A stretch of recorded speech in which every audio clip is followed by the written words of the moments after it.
हाल है मित्रों। तो आज देख लेते हैं। आज एसबीआई का ट्रेड लिया था हमने। ठीक है। तो अब देखो, और परसों लॉस हुआ था, 2 दिन लॉस हुआ था, तो उस टाइम दिखाया था हम 2 दिन प्रॉफिट हुआ है, तो हम कॉस्ट टू कॉस्ट आ चुके हैं टारगेट के अकॉर्डिंग। बट जो हमारा, अगर उसको इंक्लूड करें ब्रोकरेज, तो वो हमारे से ब्रोकरेज कटा हुआ है, तो वो भी रिकवर हो जाएगा। ठीक है। तो ये सीरीज एक लाइव सीरीज है, ये दिखाने की कि प्रैक्टिकली कैसे ट्रेड किया जाता है। ठीक है। लॉजिक सेम यूज किए गए हैं जो मेरी वीडियोस में शेयर किया जाता है कि कैसे ट्रेड के अंदर एंटर करना है, कैसे एग्जिट करना है। तो बॉलिंजर बैंड वाला जो कंसेप्ट बता रखा है, वो इस ट्रेड के अंदर यूज किया है ये लॉजिक। ठीक है। तो मैं बताता हूँ कि क्या क्या बॉलिंजर बैंड का क्या लॉजिक है। तो इस चैनल के ऊपर अगर बहुत टाइम से हो, तुम्हें पता होगा कि हम बॉलिंजर बैंड को बहुत ज्यादा तवज्जो देते हैं। तो क्या होता है कि प्राइस हमेशा अपने एवरेज के पास आता है और एवरेज हमेशा प्राइस के पास जाता है। ठीक है। ये एक सिंपल सा रूल है मार्केट के अंदर। कोई भी प्राइस मूवमेंट है, क्योंकि ये मैथमेटिकल फॉर्मूला है। ठीक है। प्राइस की लाइन है क्या, एट द एंड एक एवरेज है। ठीक है। और मार्केट ऊपर नीचे होता है, तो जो ये लाइन है, ये 20 मूविंग डे एवरेज होता है। बॉलिंजर बैंड का जो मिडिल लाइन होता है, ये ये एवरेज लाइन होती है 20 मूविंग डेज का। ठीक है। तो अब हमारा कंसेप्ट क्या है कि अगर मार्केट गैप अप या गैप डाउन खुलता है, हमें एंटर करके हमें एंटर करना है। ठीक है। और हमारा टारगेट जो रहेगा, वो रहेगा 20 डे मूविंग एवरेज। तो जैसे ही ये पहली कैंडल बनी, दूसरी कैंडल बनी, उसके बाद हम एंटर कर गए। ठीक है। पहली रिजेक्शन कैंडल के बाद हम एंटर करें, और जब ये यहाँ पे आके टच किया, हमने अपना टारगेट बुक कर लिया। तो यहाँ पे हमारा जो सिंपल सा लॉजिक था वो भी हो गया, प्लस इसके अंदर हमारा 1:1 वाला टारगेट भी पूरा हो गया। ठीक है। इसके ऊपर डे हाई के ऊपर एसएल लगाया, एंड यहाँ पे एंटर किया, और वो 1:1 हमारा 20 मूविंग डे एवरेज पर ही आ रहा था। तो ये हमारा ऐसे यहाँ पे पूरा हो गया। ठीक है। तो देखा कैसे जो ट्रेडिंग होती है वो होती बहुत सिंपल है, अगर तुम सिंपल बना के रखोगे। तुम्हें बस अपने रूल्स का वेट करना पड़ता है, हमें प्रोबेबिलिटी के ऊपर खेलना है। तो अब हुआ क्या था कि 1-2 दिन पहले जब हमें लॉस हुआ था, वो यहाँ पे हुआ था। तो क्यों हुआ था? क्योंकि ये प्रोबेबिलिटी का गेम है। ठीक है। 10 में से हो सकता है तुम 7 बार सही रहो, 10 में से हो सकता है तुम 2 बार सही रहो। ठीक है। तो हमें हाईएस्ट प्रोबेबिलिटी वाली सेटअप्स के ऊपर प्ले करना होता है।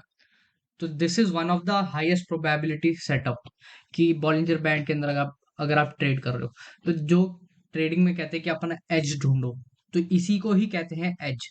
ठीक है। एक ऐसी चीज जो तुम्हें पता है कि इसके होने के चांसेस ज्यादा हैं। ठीक है। अभी मैं आज आज मैंने ये भी डाला था। ठीक है। तो देखो कहाँ एंटर किया था हमने। हमने सेल किया था, शॉर्ट किया था। ये था, यहाँ पे प्राइस नहीं आ रहा है क्या?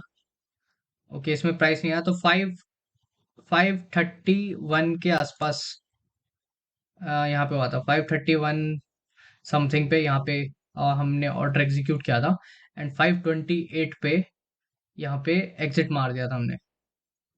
ठीक है। फाइव, इसे प्राइस नहीं आया, कोई नहीं। हम आपको, कोई दिक्कत नहीं है, हम आपको अपस्टॉक पे दिखा देते हैं। तो यहाँ पे अपस्टॉक के अंदर देखो, हमने यहाँ पे ये वाला ऑर्डर कैंसिल हो गया। ठीक है। ये क्योंकि स्टॉप लॉस लगाया था 534 पे, ऑर्डर बुक करने के बाद इसको कैंसिल कर दिया। 531 पे हमने सेल करा, एंड 528 पे एग्जिट कर दिया, बिल्कुल ही अपने रूल्स के अकॉर्डिंग हमने यहाँ पे प्ले आउट किया। अब ये पूछोगे भाई ये लॉस में गई, भाई ये दूसरी पोजीशन चल रही है, पोजीशन है, इसलिए मैं वो नहीं दिखा रहा, बिकॉज हो सकता है तुम में से कोई देखे एंड वो उस पोजीशन के अंदर एंटर कर जाए इस टाइम पे, तो वो रिस्की मामला हो जाएगा। ठीक है। तो वो चलने दो, जब वो पोजीशन मैं क्लोज करूंगा उसके बाद दिखाऊंगा। तो ये एसबीआई का ट्रेड था। तो this is how you can trade in SBI with low amount, low quantity, with proper rule. ठीक है। अब यहाँ पे हमने अभी तक हम 50-50 चल रहे हैं, 2 दिन प्रॉफिट, 2 दिन लॉस। ठीक है। और हमारा लॉस कंट्रोल था, प्रॉफिट भी एक तरह से कंट्रोल ही है।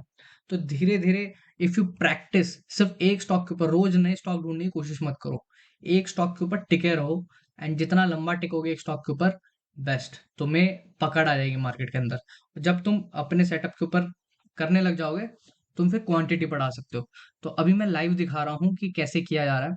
सो स्टे कनेक्टेड, लाइक करो वीडियो को, एंड कम्युनिटी पोस्ट के साथ एंगेज करते रहो, तुम्हें और भी अपडेट आते रहेंगे कम्युनिटी पोस्ट के थ्रू। ठीक है, कम्युनिटी पोस्ट में काफी कुछ पोस्ट करता हूँ ट्रेड के रिगार्डिंग। एंड डिस्क्रिप्शन में टेलीग्राम ग्रुप है जहाँ पे मैं निफ्टी के ऊपर लाइव मार्केट के अंदर कैसे साइकोलॉजिकली मार्केट को समझना होता है वो सारी चीजें पोस्ट करता हूँ। तो make sure you join the link. ठीक है। एंड तुम्हें पर्सनली बात करनी है तो टेलीग्राम ग्रुप पे आओ, तुम वहां पे मैसेज डालोगे, मैं रिप्लाई करता हूँ। तो ये हो गया हमारा एसबीआई का trade. Simple simple Bollinger band strategy से। ठीक है। अब निफ्टी के एनालिसिस देख लेते हैं। तो जैसे हमने यहाँ पे डिस्कस किया था कि यहाँ पे हमें हमने ये लाइनें कैसे खींची थी, बुल्स और बेयर्स की एसएल को समझते हुए हमने ये लाइन खींची थी। ठीक है। एंड मार्केट खुला सीधा इसके ऊपर। अब हुआ क्या है, मार्केट ने अब क्लोजिंग इस रेंज के नीचे दे दी है। राइट। अब क्लोजिंग अगर, अच्छा एक और चीज, वन डे के ऊपर अगर किसी को याद हो तो कमेंट में लिख के बताना कि 20 डे मूविंग एवरेज को तोड़ने का कंसेप्ट क्या होता है मार्केट का। ठीक है। अगर तुम्हें अच्छे से याद होगा, पुरानी वीडियो देखी होगी, तो तुम्हें पता होगा कि 20 मूविंग डे एवरेज को तोड़ने का रूल क्या होता है। और एंड कमेंट में बताओ कि वो रूल यहाँ पे पूरा हुआ या नहीं हुआ। ठीक है। मैं बाकी एनालिसिस बताता हूँ। तो हुआ क्या है कि हमारा जो जोन बना था, हमारा ये जो ऊपर वाला रेजिस्टेंस लाइन बना था कि भाई इसके ऊपर आएगा तो हम बुलिश होंगे। अब मार्केट ऊपर तो आया, ठीक है, बट वो ऊपर सस्टेन नहीं कर पाया। तो ये एक पॉइंट होता है कि जहां पे हमें पूछना होता है कि मार्केट यहाँ सस्टेन क्यों नहीं किया, इस पॉइंट से ऊपर, इस रेजिस्टेंस के ऊपर सस्टेन क्यों नहीं किया। ठीक है। यानी कि यहाँ पे जो बेयर थे उन्होंने फिर से दबाव बनाया और ये फिर से फॉल लेके आए हैं। ये देखो कितना अच्छे ढंग से पैटर्न बना के नीचे लेके आए हैं। हाई लो, हाई, ठीक है, ऐसे करते करते ले आए। तो इस पैटर्न में बिल्कुल लेके आए हैं, लोअर लो, लोअर हाई, लोअर लो, लोअर हाई बना के ये लेके आए हैं। तो ये एक सेलिंग प्रेशर है। ठीक है। ऐसा नहीं हुआ कि कंसोलिडेट हुआ, देखो स्टार्टिंग में कंसोलिडेशन हुआ है, बिल्कुल जायज है। एंड बनता भी है, इतना बड़ा गैप अप खुला है तो पहले लोग प्रॉफिट ही बुक करेंगे, राइट। बट एंड में आते आते मार्केट ने सेंटिमेंट बता दे क्या हुआ है। ठीक है। तो ये एक प्रेशर दिखा रहा है कि यहाँ पे सेलर्स हैं। तो अब हमें कॉशियसली करना पड़ेगा। अब हो सकता, अब यहाँ पे जब मार्केट ऊपर से यहाँ तक आ गया तो एक बड़ा सा रेंज बन गया यहाँ से लेके यहाँ तक का। ठीक है। तो अब इस रेंज के अंदर बहुत ज्यादा वॉलेटिलिटी रह सकती है, लेकिन जितना यहाँ पे इसी रेंज के अंदर रहेगा उतना हमारे लिए बढ़िया है। ठीक है। बाद में क्या होगा कि इसी रेंज का फिर ब्रेकआउट मिलेगा तो हमें बहुत अच्छी आगे की रैली भी मिल सकती है। तो this is simple technical analysis. ठीक है। और इसके अंदर भी आप लगा के देखो बॉलिंजर बैंड स्ट्रेटेजी। सुबह गैप अप खुला। अब हुआ क्या है, इसके अंदर एसबीआई में प्राइस नीचे आ गया अपने एवरेज के पास, राइट। बट इसमें एवरेज प्राइस के पास चला गया, राइट। तो ये एक और एग्जांपल है कि जरूरी नहीं कि सारी स्ट्रेटेजी 100% फुल प्रूफ होती है, लॉस भी होता है। अभी इसमें जब प्राइस वापस आ गया तो जिसने यहाँ पे पुट लिया होगा वो तो फंस ही गया होगा, राइट। तो ऑप्शन सेलिंग इस केस के अंदर करते हैं तो ज्यादा बढ़िया रहता है। ठीक है। एंड ऑप्शन सेलिंग जब उसके लिए अलग वीडियो बनाऊंगा, ऑप्शन सेलिंग कैसे करनी होती है। तो बेसिक कंसेप्ट के ऊपर अगर आप चलते रहोगे तो प्रोबेबिलिटी जीतने की ज्यादा हो जाएगी। ठीक है। तो अभी हमारे जितने भी बेसिक कंसेप्ट हैं, मैं दोबारा रिपीट कर देता हूँ। बियरिश पोजीशन कब लेते हैं, अगर हम इस ट्रेड के अंदर होते, जैसे हमारी ये एरिया ऑफ इंटरेस्ट वाली लाइन है, रेजिस्टेंस लाइन है। ठीक है। जब भी हमें इसके ऊपर एक अच्छे वॉल्यूम के साथ एक अच्छी बढ़िया कैंडल दिखे रेड वाली, हमें एंटर कर लेना है और उसके ऊपर हमें स्टॉप लॉस लगा लेना है। ठीक है। और उसके बाद हमें धीरे धीरे नीचे तक जो भी हमारा टारगेट है, मूविंग एवरेज है या 1:1 है, उसको पूरा करना है। सो दैट्स इट। तो यहाँ पे सेम लॉजिक के साथ कोई करता तो सेम वही पैटर्न फॉलो करते, वही रूल्स फॉलो करते। तो रूल बेस्ड ट्रेडिंग करो। जब रूल बेस्ड करोगे तो तुम्हें अपने आप ऑटोमेटिकली समझ आएगा कि जैसे कसीनो में होता है, कसीनो क्या होता है कि देखो हर कोई गैम्बल करता है उसके अंदर, लेकिन कसीनो इतने अच्छे ढंग से सेट है कि एट द एंड कसीनो को पैसा बनता ही है। ठीक है। So trade like a casino, that's what I से। ये चैनल के बैनर में भी लिखा हुआ है। क्यों लिखा हुआ है? क्योंकि कसीनो में हर कोई गैम्बल करता है, तो कसीनो का भी तो चांस है कि वो पैसा हार जाए, राइट। कोई भी अगर हर तुक्का ही मार रहा है, हर कोई एक जुआ ही खेल रहा है, तो कोई बंदा इतना भी तो लकी हो सकता है कि कसीनो पूरा पूरा डूब जाए। बट कसीनो कभी डूबता नहीं है। ठीक है। उनका बिजनेस एवरग्रीन होता है। तो कैसे होता है? बिकॉज वो एक सर्टेन रूल्स के साथ खेलते हैं। ठीक है। Which give them an advantage.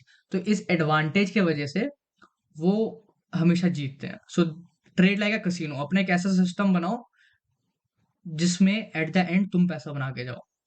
बेशक तुम एक बार लॉस करो, दो बार करो, चार बार करो, पांच बार करो, ठीक है, लेकिन अगर तुम्हारी प्रोबेबिलिटी एट द एंड जीतने की ज्यादा है, अच्छे रिस्क टू रिवॉर्ड के साथ, you will win, you will make money out of trading.